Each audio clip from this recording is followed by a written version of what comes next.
అయ్యప్ప భక్తుల కోసం నిత్యాన్నదానం తమ ఆలయంలో ఎప్పుడూ కొనసాగుతుందని అయ్యప్ప స్వామి దేవస్థానం ట్రస్ట్ చైర్మన్ వడ్డేపల్లి రాజేశ్వరరావు వెల్లడించారు. కూకట్పల్లి వివేకానంద నగర్ డివిజన్లో అయ్యప్ప స్వామి ఆలయం 30 ఏళ్ల క్రితం నుంచే ప్రజలకు అందుబాటులో ఉందని తెలిపారు.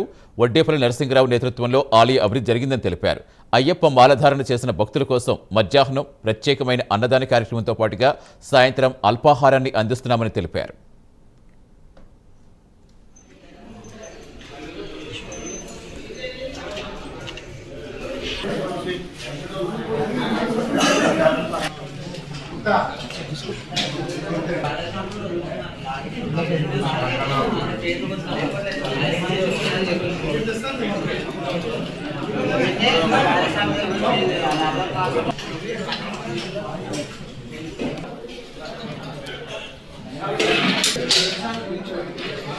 ఇక్కడ కుకటిపల్లిలో వివేకానందలో వెలిసిన అయ్యప్ప టెంపుల్ 32 సంవత్సరాల క్రితం ఇక్కడ ఉన్న అడవిలో చిట్ట అడవిలో ఆ రోజు కీర్తిశేషి వడ్డేపల్లి నరసింహారావు వాళ్ళ బృందంచే ఇక్కడికి వచ్చి కొబ్బరికాయ కొట్టి ఆ రోజు అనుకోకుండా ఇక్కడ విగ్రహ ప్రతిష్ఠ చేసి ఈరోజు రంగరంగమయంగా ఎంతోమందికి మాలధారణ జరుగుతుంది.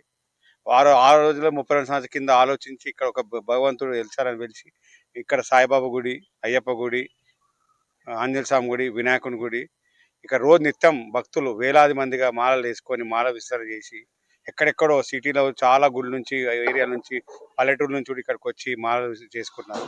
ఇక్కడ మా వడ్డేపల్లి నరసింహ గారు వారు ఎక్కడన్నా వారికి ఆత్మశాంతి కలిసి ఇక్కడ ఎంతో మందికి కూడా ఈరోజు ఇక్కడ అన్నదానం కూడా వారు ఆ రోజులో 25 సంవత్సరాల క్రితం అన్నదానం పెట్టాలని వారి సంకల్పంతో ఇక్కడ ఐరిన్ సుదర్శనరావు గారు మేమందరం కలిసి ఇంకా అన్నదానం నిత్యం చేయాలి. పొద్దున సాయంత్రం అల్పాహారం ఇవన్నీ జరుగుతున్నాయి.